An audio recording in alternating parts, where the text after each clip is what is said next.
اور چہروں کو نقابوں سے ڈکے ہوئے وہ لوگ بہت ہوشیاری سے قدم لے رہے تھے۔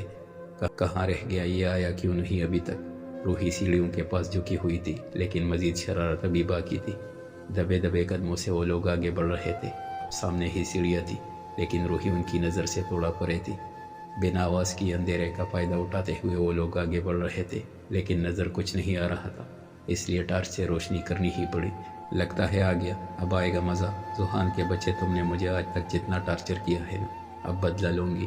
ٹارچ کی روشنی کو دیکھ کر اس کی بے تابی بڑھنے لگی اور اب آہستہ سے جھک جھک کر آگے بڑھ رہی تھی، لیکن وہ تو اوپر جا چکے تھے۔ روحی زحان کی آڑ لیے اپنی شرارت کرنے کا سوچ کر ہی مچلی جا رہی تھی، اور وہ بھی سیدھا اوپر ہی جا رہی تھی۔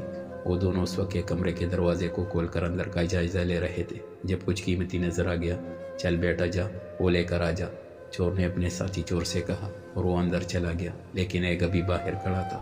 روحی کی نظر اس تک چلی گئی تھی، اس کی پشت روحی کی جانب تھی۔ ایک تو اندھیرا بھی تھا جسے وہ پہچان نہیں پائی، اور زحان سمجھ کر زبان دان تو تلے دبا کے آگے بڑھتی گئی۔ ابے جلدی کر، پھر باقی کا سامان بھی سمیٹنا ہے۔ یہ بات کس سے کر رہا ہے؟ اس کی آواز کو کیا ہوا؟ اور یہ کتنے گندے لہجے سے بات کر رہا ہے؟ وہ سوچی سوچی اس کے بالکل پیچھے آ کے کھڑی ہو گئی۔ روحی نے اسے مخاطب کرنے سے پہلے اندر دیکھا جسے وہ بات کر رہا تھا۔ قدم وہی جم گئے۔ یہ چور ہے، وہ چوری کر رہا ہے، اس کا مطلب یہ۔ روحی کچھ اور سوچ پاتی یا وہاں سے بھاگتی، اس سے پہلے ہی اندر والے نے اسے دیکھ لیا اور تر تر کانپنے لگا۔ ابے کیا ہوا، رک کیوں گیا؟ جلدی کرنا۔ روحی نے اس وقت ایک بلیک چادر اپنے کندھوں کے ارد گرد لپیٹ کر چہرے پر آسیب زدہ ماسک لگایا تھا۔ کامی بائی اپنے پیچھے دیکھو، چڑیل ہے۔ وہ بھی آہستہ سے پیچھے مڑا تو خون رک گیا اور دل پٹ پڑنے کی حد تک ہولکا رہا۔ ایک دل خراش چیخ جو روحی نے ماری، اسی کے ساتھ وہ دونوں مزید ڈر گئے اور پورے گھر میں ان دونوں کی چیخیں گونج اٹھی۔ روحی نے حالات کو جان کر وہاں سے بھاگنے میں بہتری جانی، لیکن جاتے جاتے اپنی بلیک چادر گرا گئی جسے ان دونوں نے دیکھ لیا۔ انہیں بھی زیادہ دیر نہیں لگی سب سمجھنے میں۔ کامی بائی یہ تو چڑیل تھی نا؟ ساتھی چورا ابھی بھی کانپ رہا تھا۔ گدے کہی کہ چڑیل کے چادر ایسے فرش پہ نہیں گر جایا کرتی، وہ چڑیل نہیں کوئی لڑکی تھی۔ لیکن بھائی میری معلومات کے مطابق ایک ہفتے سے یہ گھر خالی تھا، اور یہاں پہ یہ لڑکی کیسے؟ بحث چھوڑو، اسے ڈھونڈو، یہی کہیں چھپی ہوگی۔ اس نے ہمیں چوری کرتے دیکھ لیا ہے، ملتے ہی کام تمام کر دے۔ لیکن کامی بھائی، ہم بے وجہ تو کسی کو نہیں مارتے، تو جانتا ہے ہمارا اصول ہے کہ ہمیں ایسے دیکھنے والا زندہ نہیں بچتا۔ اب چپ چاپ اسے ڈھونڈ۔ وہ بھاگتی ہوئی اپنے کمرے میں ہی آئی تھی اور آتے ہی اندر سے اچھی طرح لاک کر لیا۔ وہ کچھ حد تک ڈر چکی تھی۔ یہ نہیں تھا کہ وہ ڈرپوک تھی، لیکن اس وقت وہ گھر میں اکیلی تھی۔ اس نے اس کے پاس چاقو بھی دیکھ لیا تھا۔ تبھی زور سے دروازہ بجنے لگا اور وہ مزید ڈر گئی۔ لڑکی دیکھو، چپ چاپ باہر آ جاؤ، ہمیں پتہ ہے تم اندر ہی ہو، تمہاری بلائی اسی میں ہے کہ اپنے آپ باہر آ جاؤ۔ بھائی وہ اسی کمرے میں ہے، دیکھو یہ دروازہ اندر سے لاکڈ ہے۔ اس نے اپنی ساتھی کی توجہ بند دروازے کی طرف دلوائی جو پیچھے سے آیا تھا۔ زحان کہاں رہ گئے ہو تم، کب آؤ گے؟ روحی دروازے سے ٹیک لگائے بیٹھی تھی، لیکن اس بار دروازہ زور سے بجا اور وہ دبک کر اٹھی۔ دیکھو ہمیں پتہ ہے کہ تم اندر ہی ہو، تمہاری بلائی اسی میں ہے، باہر آ جاؤ ورنہ ہم خود یہ دروازہ توڑ کر آ جائیں گے۔ کامی کی دھمکی کے ساتھ ہی روحی کا روم روم کانپ اٹھا۔ کچھ سمجھ نہیں آ رہا تھا کیا کرے، کس سے مدد مانگے۔ پھر اس کی نظر سائڈ ٹیبل پہ پڑے اپنے موبائل تک گئی اور دوڑ کر کانپتے ہاتھوں سے زحان کا نمبر ملانے لگی۔ بیل لگاتار جا رہی تھی، لیکن جواب موصول نہیں ہو رہا تھا اور دروازہ بھی بہت زور سے بجایا جا رہا تھا۔ Zahan please pick up the call, pick up the call please, Zahan phone اٹھاؤ۔ زحان کی طرف سے اس کی آنکھوں سے بے ساختہ آنسو نکلنا شروع ہو گئے۔ وہ کئی بار اسے فون کر چکی تھی، لیکن ہر بار وہ پک نہیں کی جا رہی تھی۔ تبھی دروازے کا لاک کھلنے کی آواز بھی آ گئی۔ کچھ سیکنڈ میں وہ لاک کھول چکے تھے۔ اب ان کے قدم آگے بڑھ رہے تھے، لیکن روحی وہاں نہیں تھی۔ زحان اس وقت کسی بلڈنگ سے نکل کر باہر آیا تھا۔ وہ کافی ٹینشن میں لگ رہا تھا اور کافی جلدی میں بھی تھا۔ کار میں بیٹھتے ہی ایک گہری سانس لے کر ٹائم دیکھا۔ اسے گھر پہنچنے میں کافی دیر ہو چکی تھی۔ اب بھی 1 گھنٹہ لگ سکتا تھا۔ فوراً کار سٹارٹ کر لی۔ آج کا دن ہی بہت برا تھا۔ پہلے فلائٹ ڈیلے ہو گئی۔ جب اگلی فلائٹ کا پتہ کیا تو کل تک کی تھی، اسی لیے مجھے برہان کی کار سے بائی روڈ نکلنا پڑا، اور یہ بھی ٹائر پنکچر کی وجہ سے 1 گھنٹہ مزید لگ گیا۔ روحی سے کہا بھی تھا کہ آ جا رہا ہوں، لیکن کافی دیر ہو گئی ہے مجھے، وہ تو میرا انتظار بھی کر رہی ہوگی۔ ایک کام کرتا ہوں، اسے ایک بار کال کر دیتا ہوں۔ زحان نے ڈیش بورڈ سے اپنا موبائل لیا جو کہ سائلنٹ پہ تھا۔ وہ دیانی سے موبائل آن کر چکا تھا، لیکن کار ایک ہی جھٹکے سے رکی۔ اس کی 20 مس کال اور ایک وائس میسیج بھی۔ زحان بغیر کچھ سوچے بغیر کچھ سمجھے وائس پلے کر دی۔ روحی کی آواز کانپ رہی تھی، لیکن بہت تیز بول گئی، اور زحان کی حیرت بھی۔ زحان گھر میں چور گھس آئے ہیں،